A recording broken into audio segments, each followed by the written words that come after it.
11장 8절부터 12절 우리 같이 한번 읽겠습니다. 믿음으로 아브라함은 부르심을 받을 때 순종하여 장래의 유업으로 땅을 받은 갈 바를 알지 못하고 나아갔으며 믿음으로 그가 이방의 땅에 있는 것 같이 약속의 땅에 거류하여 동일한 약속을 유업으로 함께 받은 이삭 및 야곱과 더불어 장막에 거하였으니 이는 그가 하나님의 계획을 가시고 지으실 터가 있는 성을 바랐습니다. 믿음으로 사라 자신도 나이가 많아 단산하였으나 잉태할 수 있는 힘을 얻었으니 이는 약속하신 이를 미쁘신 줄 알았습니다. 이러므로 죽은 자와 같은 한 사람으로 말미암아 하늘의 허다한 별과 또 해변의 무수한 모래와 같이 많은 후손이 생육하였느니라. 우리 17절부터 19절까지 아브라함은 시험을 받을 때 믿음으로 이삭을 드렸으니 그는 약속들을 받은 자로되 그 외아들을 드렸느니라. 그에게 이미 말씀하시기를 내 자손이라 칭할 자는 이삭으로 말미암으리라 하셨으니 그가 하나님의 능히 이삭을 죽은 자 가운데서 다시 살리실 줄로 생각한지라. 이웃건대 그를 죽은 자 가운데서 돌아받은 것이니라.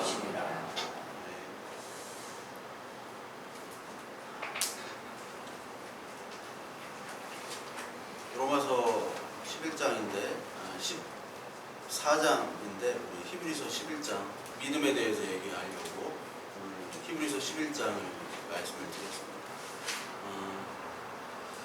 목회자가 되는 것은 사실 어떻게 보면 굉장히 쉽습니다. 과정이 저도 5년 만에 목사가 됐기 때문에 굉장히 쉽죠. 솔직히 등록금만 내면은 신학교를 졸업할 수 있고요. 요즘엔 다 미달이기 때문에 그냥 등록금만 내면 대학원에 들어갑니다. 일반대 나온 경우는 3년 만에 또 들어가자마자 전도사가 되고 또 시험 보면 강도사 되고 또 목사가 바로 1년 후에 됩니다. 굉장히 쉽습니다. 근데 그것에 반해서 신부님들 또한 스님들은 되기가 굉장히 어렵습니다. 그래서 스님들이 되려면은 일단 지원을 많이 받아요.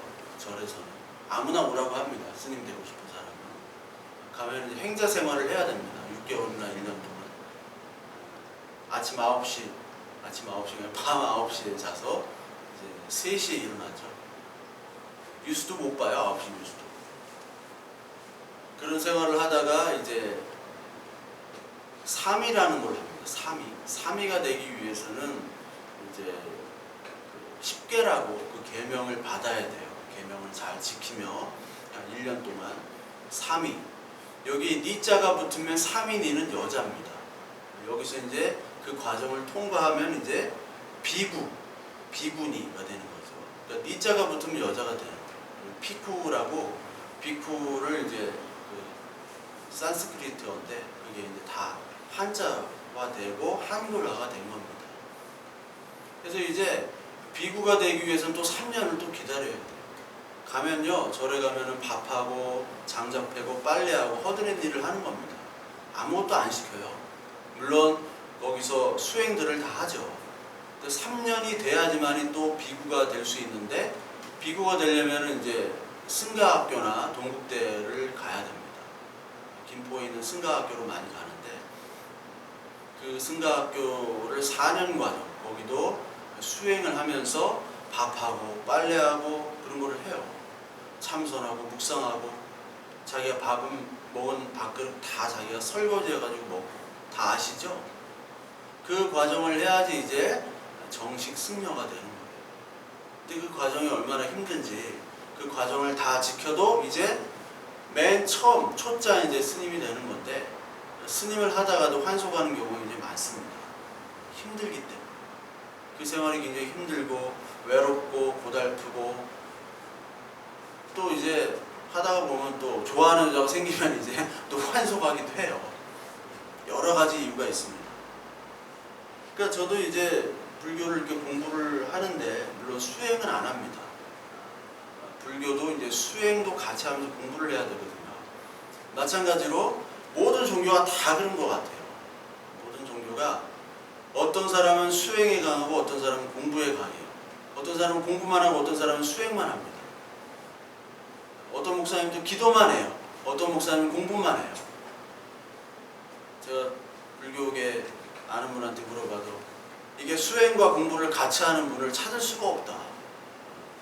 동국대 교수란 사람은 맨날 아는 소리나 짓거려 쌓고, 수행하는 사람은 공부는 안 하고 맨날 수행만 하니까 이게 균형을 이루지 못한다고 하더라고요.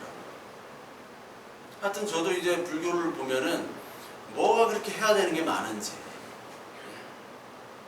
이게 상구보리 하와중생이라고 보살이라고 하는 분 있죠? 아이고 보살님 이게 굉장히 높은 단계예요. 보살이라는 게 사실은 보리시타라고, 하늘로는 하늘의 이치, 위로는 하늘의 이치를 깨달아야 되고 아래로는 중생들을 보살펴야 되는, 이게 상구보리 하와중생이라고 하거든요.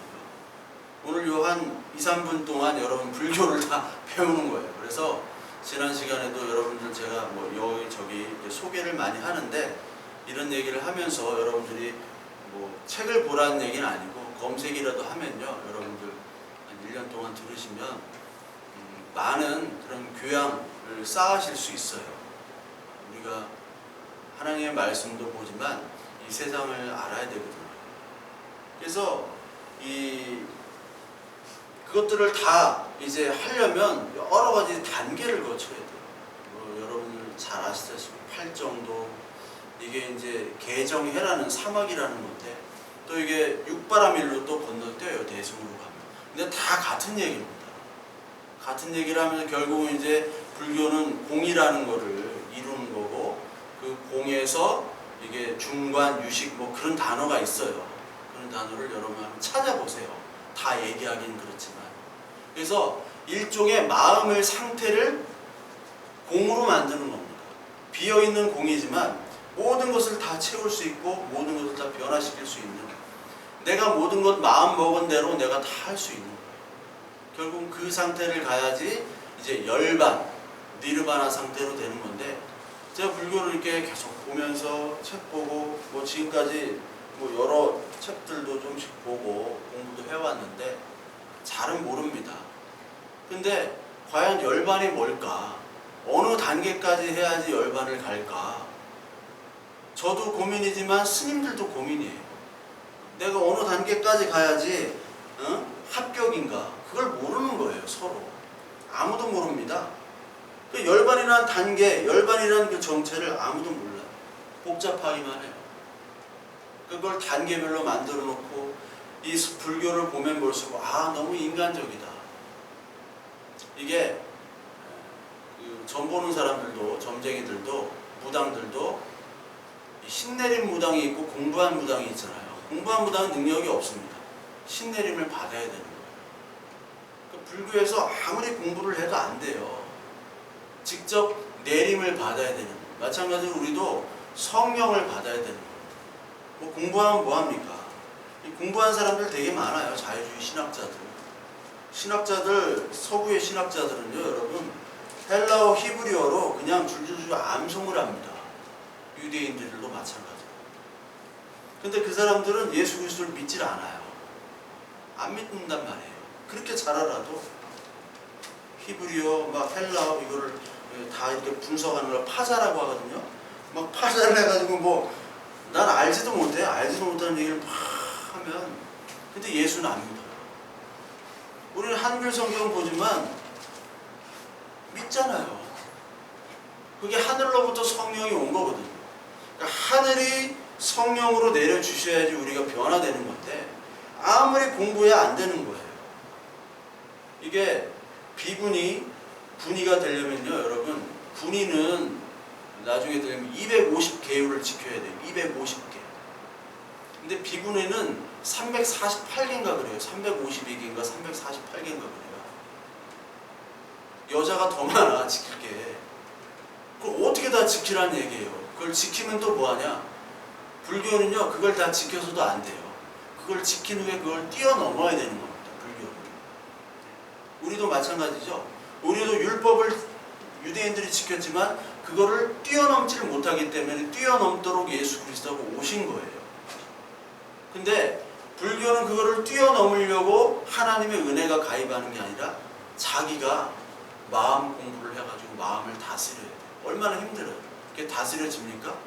안 다스려진다는 거예요. 그러니까 불교에는 다른 종교도 마찬가지지만 하나님의 은혜의 가입이라는 개념이 별로 없습니다. 물론 약간은 있어요. 타력 구원의 개념이 있습니다. 불교에도 아미타불, 그 미륵불 종교는 좀 있어요. 정토로 가는 하나님의 나라와 비슷해요. 그렇지만 자기가 해야 될 것들이 굉장히 많아요. 근데 우리는 하나님의 은혜가 있는 거죠. 그래서 오늘 믿음에 대해서 계속 얘기하지만 믿음이라는 게 우리가 아니라 하나님이 믿음을 주시는 겁니다. 그래서 히브리서 11장을 얘기하는 거예요, 제가. 특히 창세기 32장을 우리 한번 볼까요? 창세기 32장. 창세기 32장에 보면요. 믿음 없는 우리를 믿음 있게 얘기를 해주십니다. 32장 28절부터 우리 같이 한번 읽겠습니다. 그가 이르되 내 이름을 다시는 야곱이라 부를 것이 아니요 이스라엘이라 부를 것이니 이는 내가 하나님과 몇 사람들과 겨루어 이겼음이니라. 야곱이 청하여 이르되 당신의 이름 알려주소서. 그 사람이 이르되 어찌하여 내 이름을 묻느냐 하고 거기서 야곱에게 축복한지라. 이게 야곱이 에서를 만나기 전에 하나님 앞에서 기도하고 환도뼈가 부러지면서 야곱이라는 사기꾼에서 이제 이스라엘, 하나님과 이겼다, 겨뤄서. 이게 나오는 거죠. 이스라엘이라는 뜻은 하나님과 겨루어 이겼다라는 겁니다. 근데 실제로 하나님이 진 겁니까? 아니에요. 하나님이 그냥 져준 겁니다. 그래서 네가 나를 이길 정도로 네가 열심히 기도했다 이렇게 볼 수 있는데 결국은 하나님의 은혜로 말미암아 네가 이름이 바뀌었다라는 거예요. 네가 이겼다. 이긴 자가 됐다. 계시록에 보면 이긴 자가 나오죠. 계시록의 7교회에 보면은 계속 이긴 자 그리고 계속 이긴 자가 나옵니다. 반복이 돼요. 뭘 이겼느냐? 하나님이 주신 믿음으로 말미암아 우리가 이 세상을 이긴 거예요. 하나님께서 야곱으로 살아가는 우리들이었습니다. 그런데 이제 이스라엘로 우리가 바뀐 거란 말이죠. 하나님의 성령의 은혜로 말미암아. 그 은혜를 주신 거를 그냥 네가 이겼다라는 표현을 한 거예요. 그러니까 아빠가 어린아이와 같이 놀다가 어린애가 이제 좀 크기 시작하면 아빠랑 뭐 팔씨름도 하고 막 씨름도 하고 그러면 아빠가 져주잖아요. 그러면 야 네가 이겼다고 박수 치는 거. 그거 생각하시면 됩니다. 하나님이 그래 네가 바보 같고 사기꾼 같고 그렇게 사기꾼처럼 행했지만 이제 네가 나한테 매달리는구나. 야곱이 매달릴 거는 하나님 한 분밖에 없어요. 하나님이 원하시는 거는 나에게 매달리라는 거예요. 나에게 붙어 있어라. 내가 보호하겠다. 그걸 보고 야 네가 이겼구나. 네가 진짜 성도가 됐구나. 네가 이스라엘이 됐구나라는 것을 보여주시는 겁니다. 그걸 칭의라고 해요. 내 의를 너한테 주겠다. 가입하겠다. 아들한테 재산 다 물려주잖아요. 그 뜻이 아들은 재산이 없어요. 맨날 빈둥빈둥 놀고 바보 같아요. 돌아온 탕자 있죠? 돈 다 쓰고 유산 다 말아먹은 놈이에요. 근데 아버지가 손잡고 반지 껴주잖아요. 반지는 내 모든 권리와 내 재산, 내 모든 소유가 다 네 것이다라는 것을 증표해 주는 거예요. 그 반지가. 하나님이 우리에게 야곱에서 이스라엘을 바꿔주시는 거예요. 그래서 이 성경에 헬라어에 보면 엔 크리스토스라고 많이 나와요. 엔, 헬라어로 엔, 인 이거예요. 다 엔. 이게 하나님 안에서 함께 붙어 있다는 얘기죠. 우리는 하나님 안에서 함께 붙어 있는 존재입니다. 딱 붙어서 안 떨어지는 거예요. 뛰는 놈 위에 나는 놈, 나는 놈 위에 붙어 먹는 놈, 붙어 있는 놈이 가장 강한 거예요. 그래서 우리는 반드시 하나님 앞에 붙어 있는 사람이다 라는 것을 늘 기억하라고 하나님께서는 주신 거예요. 그것이 할례고 그것이 세례예요. 야곱이 환도뼈가 부러지고 할례도 받고 이 모든 것들이 바로 하나님께 붙어있는 자다라고 보여주시는 거예요. 이게 세례로 넘어가는 거죠. 우리에게는 그것을 보여주시는 거죠. 그래서 우리가 잊지 말아야 될 것은 이 세상 속에서 우리는 하나님이 함께 하시고 하나님이 살아계시고 예수 그리스도를 말미암아 우리는 구원을 받은 존재다. 이것을 잊지 말으셔야 됩니다. 이 세상 사회가 이제 4차 산업혁명 시대이기 때문에 사이버 공간 시대, 그리고 AI 시대, 그걸로 이제 많이 급속하게 돌아서게 될 겁니다. 그래서 기계와 기계를 지금은 인간이 연결을 해요. 아직도 인간이 부품을 갖다가 기계하면 기계가 이렇게 하지만 이제는 기계가 기계가끼리 연결이 되는 시대입니다. 그리고 기계와 인간이 연결되고 인간이 더욱더 더 어디서 연결되냐? 물리적 공간이 아니라 사이버 공간에서 연결되는 시대예요.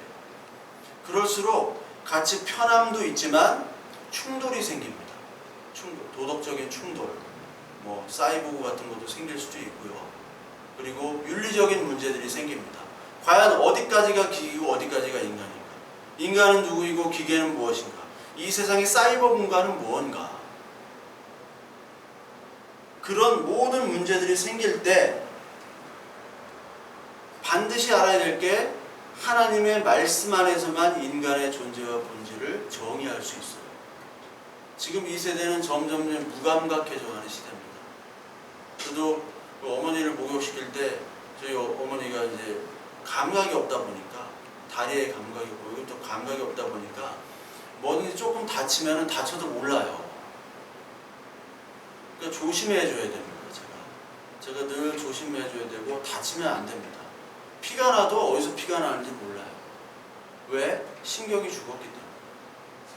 마찬가지입니다. 우리가 지금 고통을 느낄 수 있고 오늘 이 세상에 대해서 얼마나 악한 존재이고 이 세상이 어떤 악의 본질이라는 것을 아는 것은 우리가 살아있기 때문에 그래요. 하나님의 말씀 앞에서 진짜 살아있는 자만이 인간이고 살아있는 자예요. 하나님의 말씀을 모른 채 우리가 그냥 막 세상에 어울려 살아가는 것을 성경에서 개돼지라고 얘기하는 겁니다. 하나님께서 우리를 창조하시고 개돼지로 우리는 살아가도록 만들지 않으셨어요. 우리는 개돼지로 살도록 만들지 않으시고 우리를 그 세상에서 건지셨죠. 그래서 우리는 반드시 지금 은혜의 감각이 없는 이 시대에 은혜와 인간과 구원과 죄와 심판과 의가 무엇인지를 우리는 바로 깨달아야 돼요. 우리만이 깨달을 수 있는 겁니다. 하나님이 택한 진짜 하나님의 자녀만 이것을 알고 깨달을 수 있어요. 이 세상은 깨닫지 못합니다. 왜? 죽은 존재이기 때문에. 에베소 2장 1절에 너희들은 허물과 죄로 죽었다. 그 죽었던 너희를 살리셨도다. 우리만 살아있는 존재이기 때문에 이 세상이 얼마나 고통이고 얼마나 지옥인지를 알아요.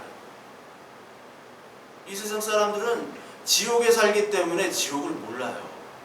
우리는 이미 하나님의 천국을 경험했기 때문에 이 세상이 얼마나 죄된 지옥의 존재인지를 알게 되는 거예요. 살아있기 때문에. 고장난 우리를 하나님께서 살려주셨기 때문에 그렇습니다. 그래서 오늘 믿음이라는 게 뭐냐? 믿음은 스스로 우리를 가질 수 없는 우리들, 그 믿음 하나님께서 선물로 주시고 우리들에게 지금까지 이렇게 이어오도록 하나님께서 계속 개입하신 그런 언약이며 사랑이며 그리고 개입이라고 지난주에 말씀을 드렸죠. 그게 바로 믿음이에요. 그게 믿음이기 때문에 하나님께서는 오늘도 믿음으로 우리의 인생 속에서 개입하고 계시는 거예요. 우리 신명기 11장 우리 한번 볼까요? 신명기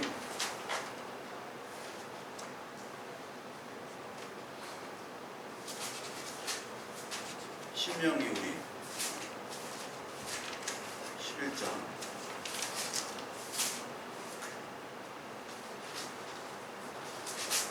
제가 신명기라고 그랬나요? 히브리서 11장. 네.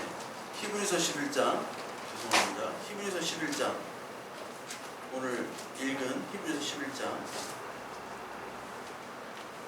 히브리서 11장 우리 보면 여기 8절부터 아브라함에 대해서 나오죠. 그래서 아까 믿음을 얘기했듯이 야곱이 이스라엘 된 것처럼 그 믿음이 있다고 하나님께서 그냥 인정해 주시는 것.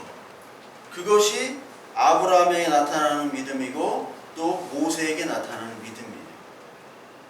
그래서 우리 히브리서 11장에 보면 믿음으로 아브라함은 부르심을 받았을 때 순종하여 장래의 유업으로 받을 땅에 나아갈새 갈 바를 알지 못하고 나아갔다. 하나님께서 아브라함이 그 갈대 우르에 살고 있던 아브라함을 하나님께서 부르셨죠. 그래서 순종하여 장래의 유업을 받을 땅에 갈 바를 알지 못하고 나아갔다. 순종하고 나아갔대요. 그런데 여러분 창세기 11장 31절부터 32절에 보면 데라가 아브라함을 데리고 나갔다고 얘기합니다. 데라가 누구냐면 아브라함의 아버지죠. 발음은 테라예요. 테라. 맥주 있죠? 맥주. 테라 맥주. 테라 맥주를 보면서 아브라함의 아버지구나 생각하시면 됩니다. 아브라함의 아버지를 이름 모르잖아요. 테라. 여호수아 24장 2절에 보면 아브라함의 아비 나홀의 아비 데라가 강 저쪽에 이주하여 다른 신을 섬겼으나 이런 말이 나와요. 그러니까 여호수아가 기록하기를 이 아브라함은 다른 신을 섬기던 사람이에요. 다른 신을 섬기던 사람을 하나님이 택해서 부르셨다고 얘기합니다. 그래서 가나안 땅으로 가라. 근데 갈 바를 알지 못하고 떠났죠. 예전에는 법이 없었던 시대잖아요. 지금처럼 지켜주고 또 법 의식이 있고 하는 시대가 아닙니다. 그래서 길 가다가 그냥 죽으면은 할 수 없는 거예요. 그리고 갈대아 우르는 발달된 도시였지만 그 가나안 땅으로 그 어디를 알고 갑니까? 그 먼 거리를. 근데 하나님께서 순종하여 장래의 유업을 받을 땅에 나아갔다고 히브리서를 통해서 기억하고 있는데 사실 순종하지는 않았어요. 순종한 적이 없어요. 가뭄 때문에 애굽으로 갔죠. 하란이라는 곳에 있다가 가뭄 때문에 애굽으로 갔습니다. 하란이라는 곳은 지금이야 거의 이란 땅이에요. 애굽까지 내려갔어요. 거기가 잘 사니까. 거기 가니까 파라오가 또 사라를 마음에 들어가지고 부인을 삼으려고 하고 그런 사건이 있었죠. 근데 그 사라를 누이 동생으로 소개하는 거예요. 아내를. 근데 실제로 누이 동생이긴 맞아요. 사촌 여동생이에요. 사라가. 그래서 사촌 여동생이라고 하자. 살고 봐야 되지 않냐. 이해가 되죠. 근데 늘 속였어요. 여동생으로 속이고 가뭄으로 버텨야 되는데 가뭄으로 애굽으로 가고 또 첩을 얻어가지고 첩이라고 하면 좀 안 좋은 말이죠. 둘째 부인을 얻어가지고 하갈 있죠. 거기서 이스마엘을 낳잖아요. 순종한 게 있습니까? 순종한 게 없어요. 사실은. 사라 역시 마찬가지입니다. 히브리서 11장에 보면 11장 11절에 믿음으로 사라 자신도 나이가 많아 단산하였으나 잉태할 수 있는 힘을 얻었으니 이는 약속하신 이를 미쁘신 줄 알았습니다. 실제로 이랬나요? 사라가 믿음으로 약속하신 이 하나님을 믿었나요? 안 믿었단 말이에요. 하나님께서 야, 너 내년에 아들 가질 거야 하니까 웃었잖아요. 비웃은 겁니다. 아니 할머니가 생리도 다 끊겨가지고 임신도 못하고 남편도 저렇게 늙었는데 어떻게 임신을 합니까? 말도 안 됩니다. 해가지고 웃었다. 이삭이라는 말이 웃었다라는 뜻이에요. 거기에 이삭이 태어났을 때 기쁨의 웃음도 있지만 태어나기 전에는 비웃었단 말이에요. 태어난다고? 아이가 태어난다고? 길 가는 60살, 70살 할머니한테 내년에 아들 생길 거예요 하면은 그게 미친놈이죠. 말이 안 되는 거예요. 그런데 하나님께서는 생기도록 직접 역사를 해주셨습니다. 그러니까 사라는 믿음이 없어요. 아브라함도 믿음이 없어요. 그냥 믿음이 있다고 하나님께서 인정해 주신 거예요. 창세기 15장 12절부터 18절에 보면 아브라함과 쪼갠 고기 사이에 언약을 하죠. 그래서 내가 피를 흘려서 이 언약을 내가 지키겠다라고 창세기 15장에 이미 얘기를 하세요. 그리고 이러한 과정들을 겪으면서 아브라함의 조그만한 겨자씨만한 믿음이 생깁니다. 그래서 더 큰 믿음이 생기는 그 모습이 이삭을 바치는 모습이죠. 이삭. 그래서 17절에 아브라함은 시험을 받을 때 믿음으로 이삭을 드렸으니 이거는 이삭을 진짜 바쳐요. 근데 그때까지 바칠 수 있는 믿음을 하나님께서 계속해서 가입해 주신 겁니다. 그래서 19절에 보면 그가 하나님이 능히 이삭을 죽은 자 가운데서 다시 살리실 줄로 생각한지라 비유컨대 그를 죽은 자 가운데서 도로 받은 것이니라. 아브라함은 이삭을 드리면 하나님께서 능히 다시 살리실 줄로 알았다는 거예요. 이제 아브라함이 하나님을 점점 더 알게 시작되는 거죠. 그래서 믿음으로 이삭을 드릴 수 있는 그 단계까지 오게 되는 거예요. 근데 그 창세기에 보면은 그 양이 미리 준비가 되어 있죠.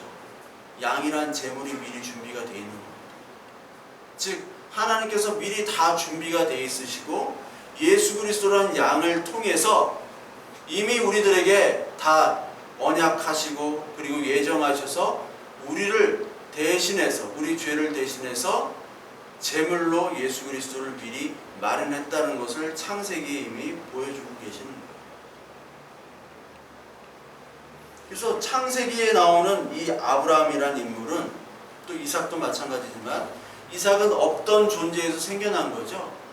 있을 수 없는 일이 생긴 거잖아요. 있을 수 없는 탄생이 생겼듯이 우리도 역시 있을 수 없는 야곱에서 이스라엘로 넘어온 죄인에서 성도가 된 하나님의 피로 말미암아 그리스도의 피로 말미암아 있을 수 없는 사건, 없던 존재에서 무에서 유가 된 그 하나님의 은혜로 우리가 지금 살고 있다는 것. 이거를 저와 여러분들이 믿음으로 고백하셔야 됩니다. 저와 여러분들은 없던 존재란 말이에요. 로마서 1장에 나오는 것처럼 새로운 의가 믿음에서 믿음으로 처음부터 끝까지 하나님께서 우리가 믿음으로 인도해 주신다는 것. 이렇게 인도함을 받는 우리들은 이제 믿음으로 말미암아 이 세상의 것들을 하나둘씩 부셔져 가고 있는 거죠. 하나님의 믿음은 우리가 잘못된 우리는 이미 바벨론 세상이잖아요. 그것들을 하나둘씩 부셔나가고 이제 이 땅의 성이 아닌 하나님 나라의 성을 바라보는 사람으로 살도록 하나님께서 만들어주세요. 히브리서 11장에 나옵니다. 히브리서 11장 16절 우리 한번 볼까요? 같이 읽겠습니다. 그들이 이제는 더 나은 본향을 사모하니 곧 하늘에 있는 것이라. 이러므로 하나님이 그들을 하나님이라 일컬음을 받으심을 부끄러워하지 아니하시고 그들을 위하여 한 성을 예비하셨느니라. 본향, 저와 여러분들이 지금 믿음이 있다는 것은 이 땅이 아닌 본향을 사모하는 사람들이라는 거예요. 하나님의 나라. 그러니까 하나님의 나라가 가입되지 않은 사람은 이 땅의 것만 원해요. 교회 나와도 계속 이 땅의 것만 추구합니다. 주여 주여 외쳐도 그들의 입술을 보면 다 이 땅의 것을 원해요. 하나님의 성령의 나라가 임하면요, 하나님의 것으로 기뻐하는 사람으로 바뀌어요. 그 사람의 기도와 말과 행동을 들어보면 아, 진짜 하나님의 나라가 있구나. 천국, 하나님의 본향을 사모하는, 우리가 진짜 본향으로 돌아가야 돼요. 본향으로. 여행을 다니면 아무리 좋은 거를 봐도요, 이제 지쳐요. 너무 지치고 힘들어요. 저도 막 30, 막 한 달, 막 40일 이런 걸 막 노숙해 가면서 여행을 해보니까 너무너무 힘든데 막 새로운 걸 보니까 너무 좋아. 근데 새로운 것도요, 다 거기서 거기에요. 비슷해요, 건물들이. 그러니까 이제 지겨워. 집에 가고 싶어요. 우리는요, 이제 본향 집에 가고 싶어 해야 돼요. 아, 주님이 빨리 오셨으면. 근데 주님이 빨리 오셨으면이라고 얘기하면 가난하거나 못 살거나 힘들거나 그래서 아, 인생 다 살았다 그냥 빨리 끝내자 하는 푸념으로 들릴 수가 있어요. 근데 그 푸념이 아니라, 푸념으로 해서는 안 되지만 푸념이 아니라 진짜 하나님의 나라가 빨리 왔으면 좋겠다. 이런 고백이 믿음의 사람은 나올 수밖에 없습니다. 믿음이 없는 사람들은 계속 인간의 바벨성을 쌓으려고 해요. 그래서 하나님께서는 바벨탑을 무너뜨리셨죠, 창세기에. 그리고 솔로몬 성전도 무너뜨렸습니다. 그리고 헤롯 성전도 무너뜨렸어요. 우리 안에 있는 바벨론 성전을 다 무너뜨리게 하시는 거예요. 종교를 무너뜨리는 겁니다. 종교를. 여러분, 종교라는 거는요 굉장히 긍정적인 힘을 가지고 있습니다. 유발 하라리의 사피엔스라는 책이 있어요. 그 사피엔스에 보면은 호모 사피엔스와 네안데르탈인을 비교하는데, 그 네안데르탈인과 호모 사피엔스를 비교하는 책들이 굉장히 많아요. 근데 그 유발 하라리 책 보니까 또 그걸 인용했더라고요. 모르는 사람들은 유발 하라리 책 대단하다 아니면 그냥 인용한 거예요. 이 세상에 해 아래 새 것이 없어요. 다 인용한 거고 모든 게 다 그래요. 근데 사람들은 잊어버리고 하니까 또 책을 내면은 자기 것처럼 이렇게 얘기할 수 있는 거예요. 거기 보면 호모 사피엔스가 네안데르탈인을 이길 수 있었던 이유. 호모 사피엔스는 작아요. 네안데르탈인은 힘이 세고 훨씬 크거든요. 이길 수 있었던 이유는 종교성이 강했기 때문에 그렇다라고 얘기해요. 종교라는 거는 하나에 집중하거든요. 모닥불을 피워놓고 캠프파이어를 합니다. 한 곳에 집중하는 거예요. 종교라는 거는 아담과 하와가 타락한 이후에 이제 두려움과 무서움, 자연재해, 그리고 짐승으로부터, 그리고 여러 가지 부족으로부터 보호하기 위해서 이제 종교가 생겨났습니다. 그래서 종교적인 그런 집단이 종교를 가지지 않은 집단을 이깁니다. 단합과 단결성이 있기 때문에. 이거를 100년 전에 이미 에밀 듀르켐이라고 다 얘기했던 거예요. 저도 에밀 듀르켐 책을 옛날에 읽었었는데 유발 하라리 사피엔스 읽으니까 뭐 똑같은 거 그냥 쓰더라고요. 지 것처럼. 그 옛날에 다 100년, 200년 전, 아니 플라톤, 아리스토텔레스 때 다 얘기했던 거예요. 그러니까 플라톤, 아리스토텔레스를 뛰어넘지를 못해요. 그러니까 화이트헤드가 이 세상의 모든 철학은 플라톤의 주석이다. 플라톤 철학에 대해서 반론을 펼치고 또 반론을 펼친 그런 게 지금까지 현대 철학까지 이어진 철학의 역사라고 얘기했듯이 해 아래 새 것이 없는 겁니다. 그러니까 종교는 이런 희망과 긍정과 단결된 힘을 가지고 있어요. 종교. 오늘도 여러분 지금 우린 종교는 아니지만 종교 행사에 있다는 것은 시간과 공간을 통해서 권력이 생겨나는 거예요.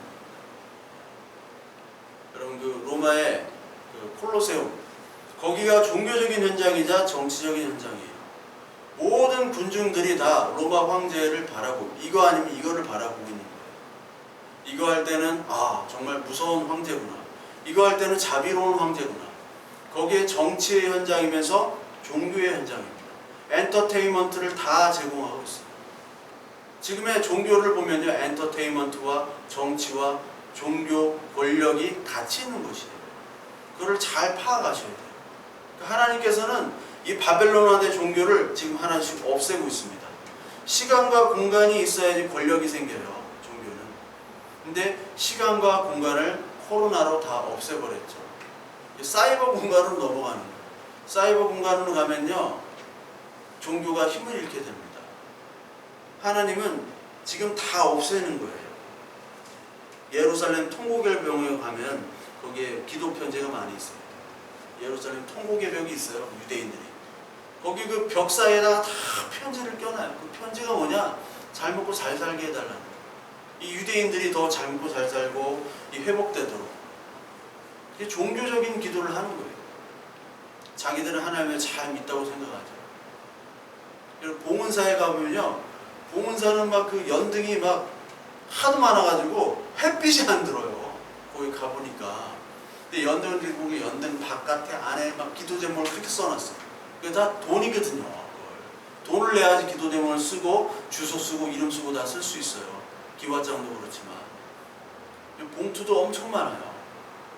교회 똑같죠? 교회도 뭘 봉투가 그렇게 많아. 뭐 절기를 막 만들어가지고. 이게 다 종교입니다. 다 같은 거예요. 통곡의 벽이나 뭐 연등이나 뭐예요? 헌금, 이게 다 똑같은 거예요. 다 동일한 거예요. 종교적인 모습. 하나님은 그 종교적인 모습을 다 깨러오신 거예요. 이스라엘 백성들은 애굽에 바로라는 종교에 속해 있었던 사람들, 파라오. 애굽이라는 나라 자체가 종교예요. 세계에서 가장 큰 힘을 가졌던 나라이기 때문에 그 나라를 탈출을 시켜가지고 가나안 땅, 하나님만 바라보게 하는 가나안 땅으로 하나님께서 인도해 주셨어요. 그래서 신명기 우리 11장을 한번 보면요, 신명기 11장에 10절 보면, 내가 들어가 차지하려는 땅은 내가 나온 애굽 땅과 같지 아니하니 거기에서는 너희가 파종한 후에 발로 물을 대기를 채소밭에 댐과 같게 하였거니와 너희가 건너가서 차지할 땅은 산과 골짜기가 있어 하늘에서 내리는 비를 흡수하는 땅이요 내 하나님 여호와께서 돌보아 주시는 땅이라. 연초부터 연말까지 내 하나님 여호와의 눈이 항상 그 위에 있느니라. 애굽 땅은 그냥 뭐 나일강이 범람해가지고 이루어진 땅이잖아요. 그래서 물도 많고 농사를 언제나 지을 수 있는 땅입니다. 인간이 다 해결해 주는 거예요, 인간이. 근데 가나안 땅 비가 안 와요.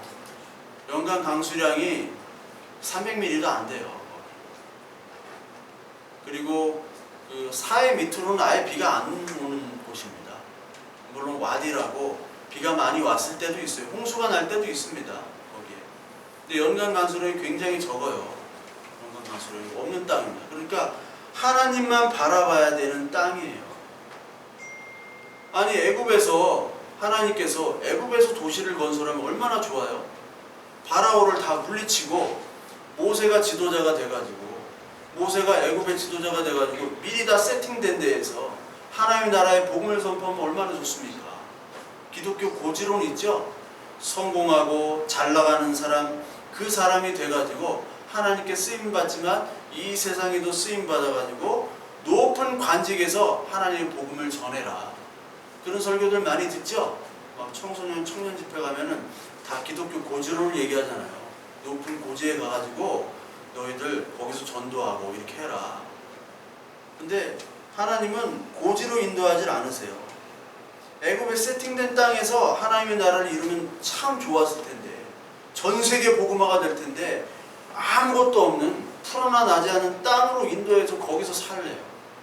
거기서 제사장 나라가 되래요. 말도 안 되는 소리를 하고 있는 거예요. 말도 안 되는 소리를 해요. 아브라함도 마찬가지입니다. 아브라함이랑 롯이랑 잘 지내다가 이제 싸우게 되잖아요. 서로 부자가 되니까. 그래서 야, 저 땅을 바라보면서 네가 가고 싶은 대로 가라. 네가 좌하면 우하겠고 네가 우하면 내가 좌하겠다. 그래서 롯은 목축하기 좋은 땅, 목초지도 많고 물도 있는 그 땅을 차지하죠. 그 땅으로 갑니다. 거기가 바로 소돔과 고모라 땅 아니에요. 자기가 좋아하는 땅, 보기에 좋고 정말 사람들이 다 부러워하는 그 땅을 갔더니 심판의 땅이 되는 거예요. 아브라함은 갈 데가 없어요. 이 양들을 어떻게 키우지? 목초지가 없는데. 그때 하나님께서 나타나시잖아요. 내가 너와 함께 하겠다. 어디를 가든지 너와 함께 하겠으며 네 사방팔방 다 봐라. 다 네 땅이다. 내가 너와 함께 하겠다. 걱정하지 마. 그렇게 인도하시는 겁니다. 인간이 보기에 좋은 선택이지만 사망의 길일 수 있는 거예요. 잠언 16장 25절에 어떤 길은 사람이 보기에 바르나 필경은 사망의 길이니라. 이게 그렇잖아요. 농사짓기 가장 좋은 땅이 이집 땅이었는데 거기가 멸망의 땅, 심판의 땅이었습니다. 가장 목초지 양치는데 가장 좋았던 그 땅이 소돔과 고모라 멸망의 땅이에요. 그러니까 우리는, 하나님의 자녀는 반드시 바라봐야 될 것이 보이는 것에 주목하는 것이 아니라 보이지 않는 것에 우리는 주목해야 되는 사람입니다. 이게 고린도후서에 나오죠. 고린도후서 4장 18절에 보면 우리가 주목하는 것은 보이는 것이 아니요 보이지 않는 것이니 보이는 것은 잠깐이요 보이지 않는 것은 영원합니다. 우리 성도는 하나님의 심을 받은 사람이에요. 그렇기 때문에 보이지 않는 것들이 보여지는 겁니다. 우리 찬양했잖아요. 보지 못하는 걸로 우리는 보는 거예요. 남들이 가진 재산과 건강은 없지만 보이지 않는 것들이 보여지잖아요. 그게 바로 믿음이 역사하고 믿음이 일하시는 겁니다.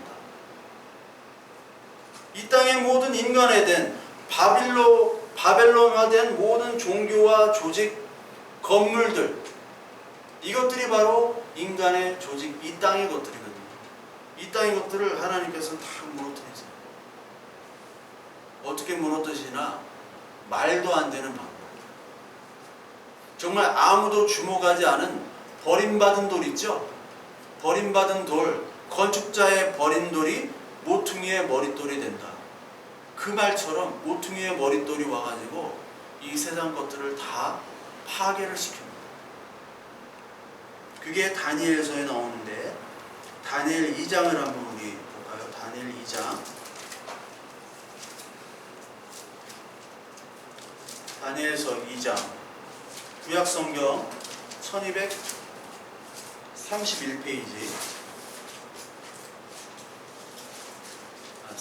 제 거는 33페이지네요. 여기 보면 31절, 2장 31절부터 우리 같이 한번 읽을까요? 왕이여, 왕이 한 큰 신상을 보셨나이다.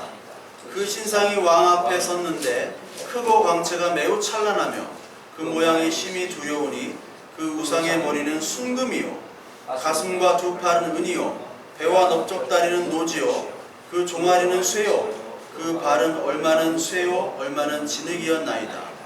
또 왕이 보신즉 손대지 아니한 돌이 나와서 신상의 쇠와 진흙의 발을 쳐서 부서뜨리매 그때 쇠와 진흙과 놋과 은과 금이 다 부서져 여름 타작마당에 겨같이 되어 바람에 불려간 곳이 없고 우상을 친 돌은 세상을 이루어 온 세계에 가득하였나이다. 이렇게 얘기를 해요.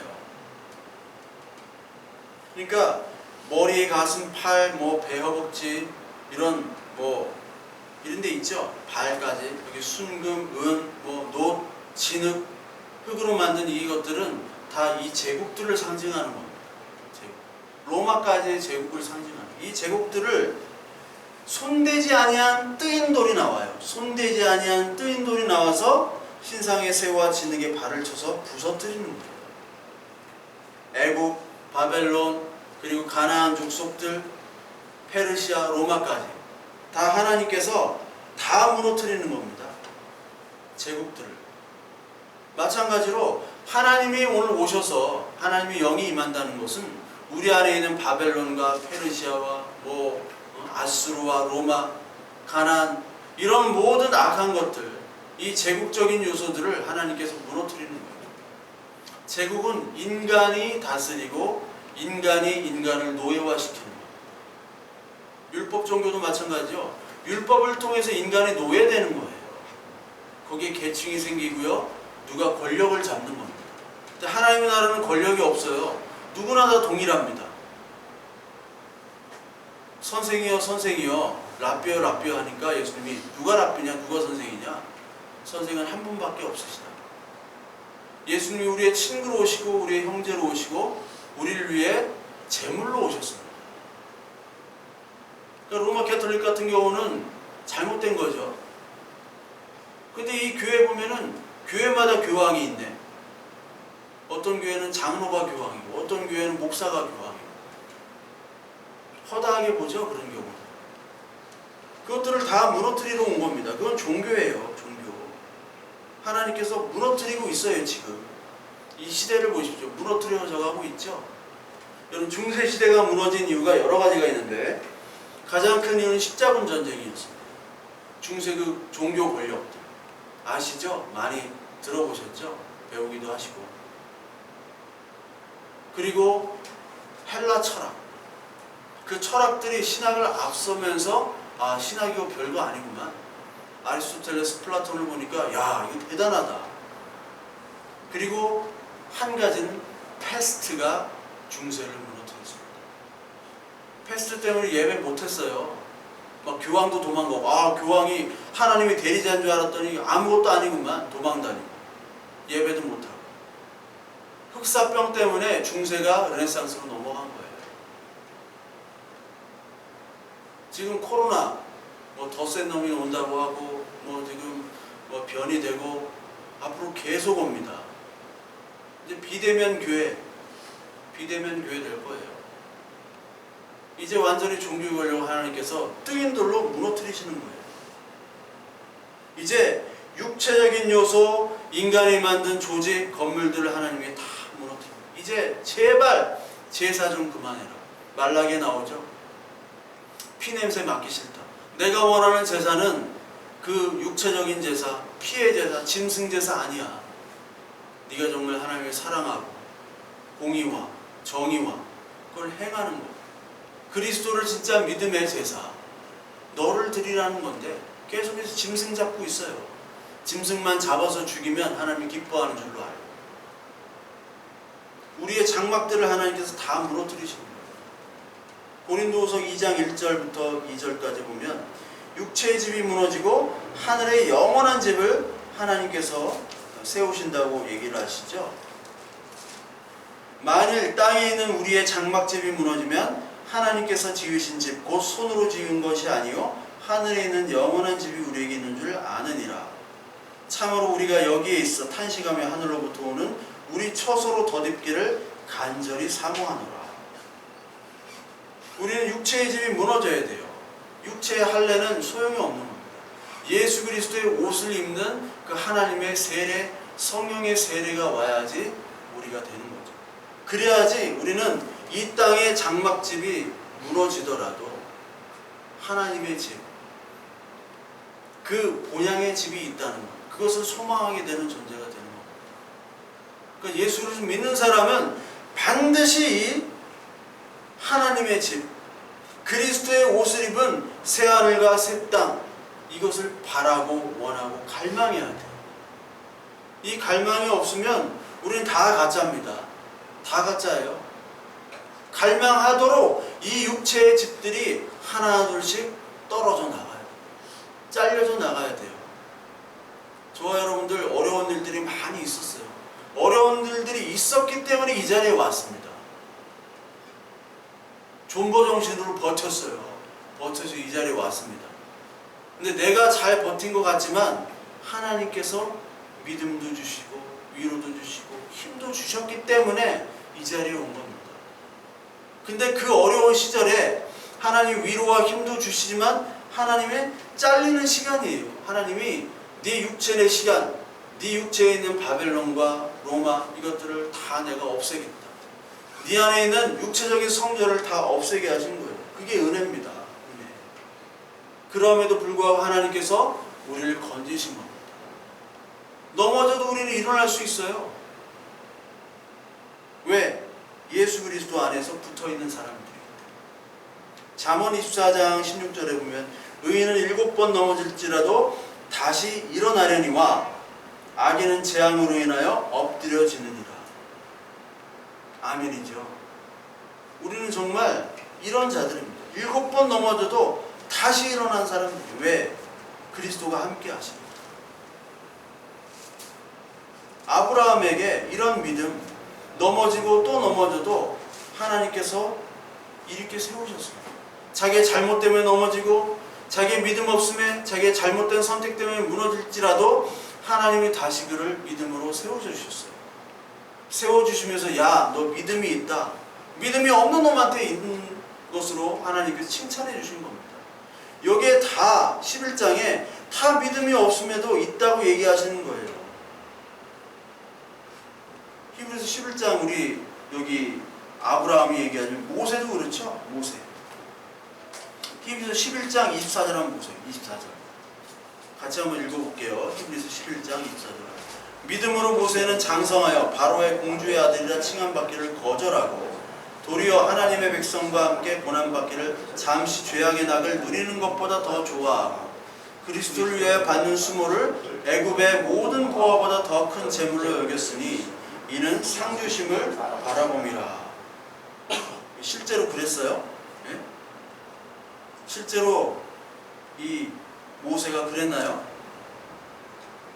그리스도를 위하여 받는 수모를 애굽의 모든 보화보다 더 큰 재물로 여기지 않았어요. 모세는 왜 택했는지도 몰라. 그냥 눈 떠보니까 뭐 어떤 여자가 파라오 왕, 여왕인데 여왕이 나를 돌보고 있어요. 눈 떠보니까. 왜 내가 사는지도 몰라요. 눈 떠보니까 파라오 왕족이 된 거잖아요. 하셋수드 여왕이라고 톳모세 2세와 결혼해가지고 톳모세 3세를 낳고 너무 어리다 보니까 섭정을 했어요. 이 여자가 막 수염도 기르고 막 붙였는지 길렀는지 모르고 하여튼 있습니다. 하셋수드 여왕이라고. 아주 유명한 여왕이에요. 그러니까 그 여자가 기른 거예요. 1473년부터 1458년까지 BC 집권을 했다고 그래요. 근데 모세에게 믿음을 그냥 주셔서 하나님이 개입한 거죠. 모세의 생애를 보세요. 물에서 건진 게 모세잖아요. 이집트 왕 이름 중에 모세라는 이름이 많아요. 실제로. 물에서 건진 겁니다. 죽었던 존재예요. 이삭과 똑같죠? 없던 존재가 생긴 거죠. 아브라함 똑같죠? 우상 섬기던 자에서 하나님 섬긴 자죠. 저와 여러분들이 똑같죠? 이 세상 살다가 하나님께 부름받은 자죠. 똑같은 인생이에요. 무슨 믿음이 있어요? 그냥 막 이렇게 살다가 한 명 죽여가지고 도망가잖아요. 그리고 80살까지 처가살이 하다가 80살에 불러요. 등신 바보 됐을 때 하나님 부른다. 여러분도 마찬가지, 저도 마찬가지. 저도 왜 나는 그냥 하나님이 안 도와줄까? 그런 게 너무 많았어요. 하나님은 나를 왜 안 도와줄까? 나보다 좀 못하다고 생각하는 사람들은 하나님이 잘도 도와줘. 막 여러 군데서 막 도와주는 거. 나는 도와주는 사람이 하나도 없어. 어떻게?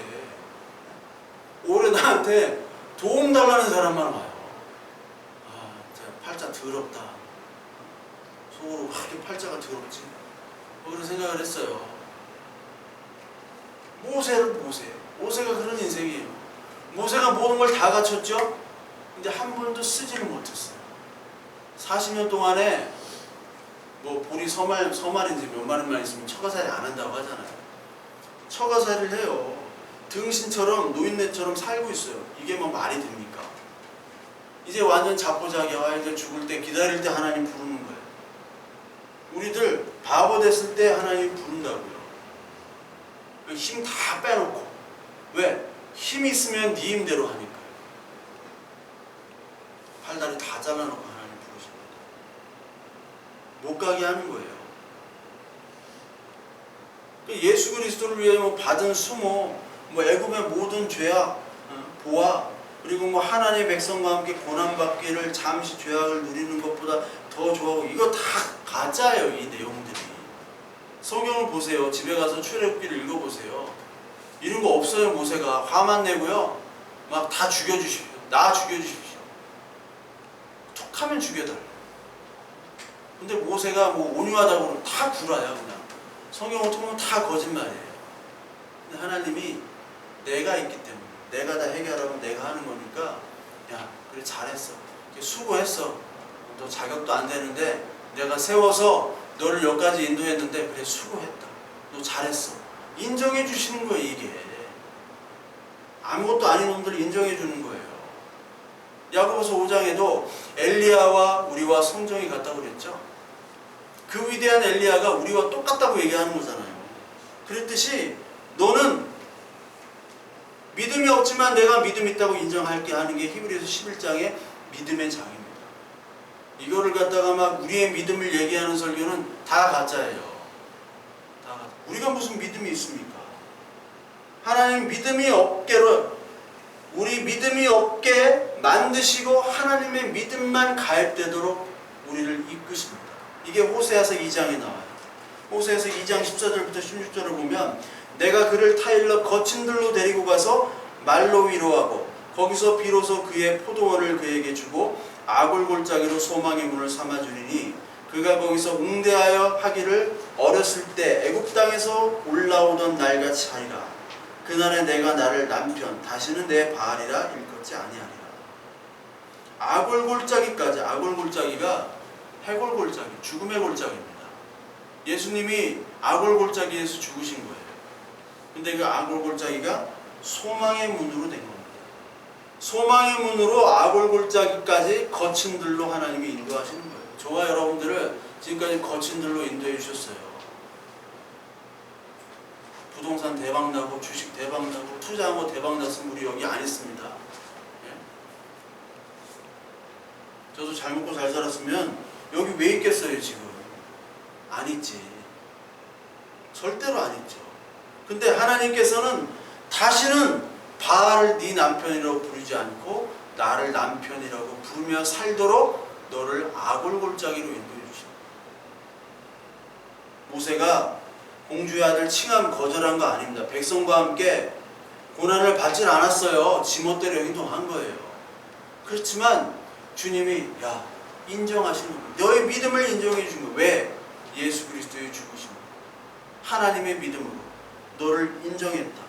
믿음으로 인정한 겁니다.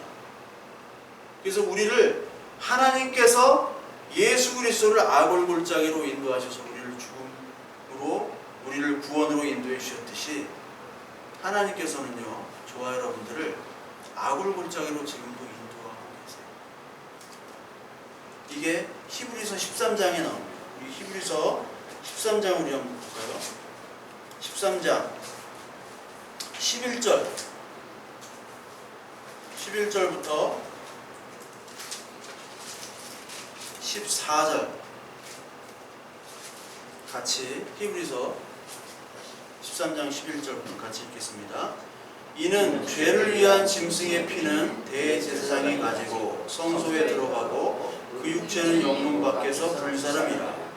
그러므로 예수도 자기 피로써 백성을 거룩하게 하려고 성문 밖에서 고난을 받으셨느니라. 그런즉 우리도 그의 치욕을 짊어지고 영문 밖으로 그에게 나아가자. 우리가 여기에는 영구한 도성이 없으므로 장차 올 것을 찾나니. 예수님은 성전 그 자체시고 하나님이시잖아요. 그럼에도 불구하고 성전에 들어가지 못하시고 성전 밖에서 고난받으시다가 성전 밖 그 아골골짜기 골고다에서 죽으셨습니다. 자기가 집 주인인데도 불구하고 집에 못 들어가고요 밖에서 죽음 당하는 거예요. 집에 들어가지는 못해요. 그것과 똑같은 거죠. 아니 그거보다 훨씬 비참한 거죠. 예루살렘에 그 성전에 오셨음에도 불구하고 거기 성전의 주인들이 인간들이 되어버렸어요. 바리새인들, 그리고 서기관들, 제사장들, 그리고 로마 군사들이 성의 주인이 되어버렸어요. 성전의 주인이 하나님에도 불구하고 하나님은 쫓겨나서 밖에서 죽임을 당하고 인간의 주인이 되어버렸습니다. 지금 이 시대의 모습이에요. 아니 과거의 모습이고 종교의 모습입니다. 그 종교의 주님은 죽으셨죠. 그렇듯이 우리도 여기 13장에 나오죠. 13절에 우리도 그의 치욕을 짊어지고 영문 밖으로 그에게 나아가자. 영문 밖으로 나아가야지 주님을 만납니다.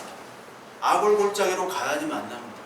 그러니까 아골골짜기로 하나님께서 인도하시는 것. 아골골짜기 같은 곳으로 하나님 왜 인도하시지? 종교는요 힘을 주고요 위로와 소망을 줘요. 종교는 그것만 줍니다. 플랜카드에 있죠. 1000만원 가지고 1억 만들기 뭐 그런 거 50% 이상 수익 보장 다 사기잖아요. 무슨 50%예요 지금. 은행이자가 0.1%인데 주식도요 지금은 5%만 벌어도요 많이 버는 거예요. 근데 무슨 이때 50% 수익 보장이 어딨어요. 종교는 다 그걸 얘기해요. 근데요 계시 진리는요 아골골짜기로 가. 아니 네가 못 가니까 내가 인도할 거야. 그렇지만 그게 소망의 문이야. 좁은 문이야. 그렇기 때문에 지금요 아무도 이 길을 가려고 하지 않는 거예요. 다 종교에 열광합니다. 다 종교만 열광하고 그게 하나님의 말씀이고 그걸 얘기하는 사람이 선지자라고 얘기하고 이 땅에 진짜 희망이라고 하고 빛이라고 얘기하고 있어요. 사람들이 다. 왜? 미쳤으니까. 종교에 미친 사람들이. 우리는요 반드시 아골골짜기로 가요. 그래서 14절에 나오잖아요. 우리가 여기에는 영구한 도성이 없으므로 장차 올 것을 찾느니라.